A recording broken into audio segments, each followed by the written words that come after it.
Mwanamama Capricorn Clark, mfanyakazi wa zamani Sean Diddy Combs, ametoa ushahidi wa kushtua katika kesi inayoendelea dhidi ya msanii huyo maarufu wa muziki wa hip hop, akifichua mfululizo wa matukio ya unyanyasaji, vitisho na mahusiano ya nguvu yasiyo sawa yaliyodumu kwa miaka mingi. Huu ni ushahidi ambao alitoa siku jana katika mwendelezo wa usikilizwaji wa kesi ambazo zinamwandama rapa huyo. Clark, ambaye alianza kufanya kazi kwa Combs mwaka 2004 katika label Bad Boy Records, alieleza mbele ya mahakama kuwa licha kufutwa kazi mwaka 2012, alilazimika kumrudia tena mwajiri wake huyo mnamo mwaka 2016, akisema, alikuwa na mamlaka yote juu yangu. Nilihitaji kuonesha tasnia kuwa bado nina thamani, kwamba mimi si mtu wa kutupwa. Katika ushahidi wake wa moja kwa moja, Clark alisimulia jinsi alivyoandamana na Combs siku aliyovamia nyumba ya msanii mwenzake Kid Cudi mwezi Desemba mwaka 2011. Alisema alikubali kuongozana naye kwa hofu ya kuhudhuriwa endapo angekataa. Combs alikuwa na bunduki wakati wote. Alionyesha wazi, niliogopa sana, alisema Clark. Clark alitoa maelezo haya kama sehemu ya mwendelezo wa kile ambacho Kid Cudi wiki iliyopita alitolea ushahidi juu ya kuvamiwa na gari lake kuchomwa.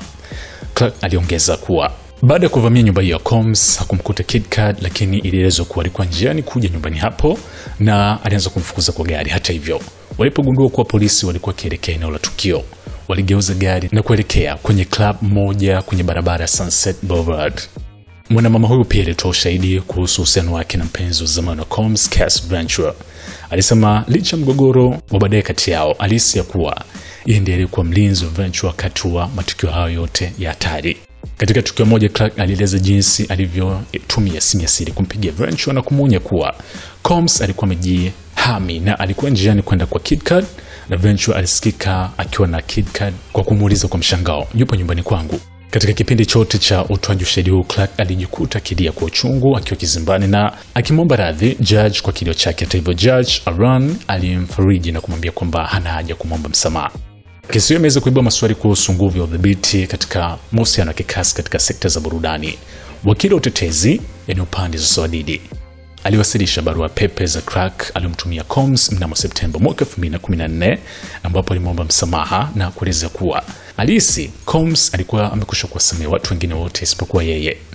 Barua hiyo ilitumwa miaka miwili baada ya kufutwa kazi na miaka mingine miwili kabla ya kurejea tena kazini kwa Combs. Barua pepe nyingine zilionyesha kuwa Clark aliomba kurejesha urafiki wao, huku akionyesha hasira dhidi ya Ventura, yani Cassie, akidai kuwa kwa rafiki wa kweli. Katika tukio jingine lililojitokeza mahakamani, Clark alikiri kuwa kukataa kushirikiana na maafisa wa kikosi cha zimamoto cha Los Angeles waliokuwa wakichunguza kuchomwa kwa gari la Kid Cudi mwaka 2012. Alisema, sikutaka tena kuhusika na jambo hilo. Wakili wa utetezi pia aliwasilisha barua pepe kutoka Januari mwaka 2012, wiki tatu baada ya Clark kudai kuwa alitekwa nyara na Combs, akionyesha kuwa aliendelea kushiriki shughuli za kikazi za kampuni ya Bad Boy Records. Alipoulizwa iwapo aliendelea kufanya kazi na Combs licha kutishwa kuuawa, Clark alijibu kwa sauti ya chini, ndio. Kesi hiyo bado inaendelea, huku waendesha mashtaka wakitarajia kuwaita mashahidi zaidi kutoka idara ya polisi ya Los Angeles na kikosi cha zimamoto. Mahakama iliahirisha kikao cha jana baada ya ushahidi huo mzito wa Clark, ambaye ametajwa kuwa shahidi muhimu katika kueleza tabia za Combs zinazodaiwa kuwa za uonevu, unyanyasaji na udhibiti mkubwa wa kihisia na uchumi. Sasa baada ya hayo yote ambayo ilichukua nafasi kwenye usikilizwaji wa kesi kwa jana, rapper 50 Cent aliamua kureact kwenye ukurasa wa Instagram baada ya tena kuweka wazi kuwa maisha yake hapo hatarini baada ya ushahidi huu kuelezwa kuwa Combs alikuwa akitembea na silaha ya moto muda wote. Sasa kwenye moja ya post ambayo alishare 50 Cent ni hii, ambayo alisindikiza pamoja na yale maelezo ya maswali kulingana na ushahidi ambao alikuwa kutoa Clark, lakini pia kueleza kwamba rapper huyo, yani Diddy, alikuwa akitembea na silaha na alimwambia mmoja wa watu aitwa Chris Light kuwa alikuwa na beef na 50 Cent, so ilikuwa ni kama sehemu ya kujihami.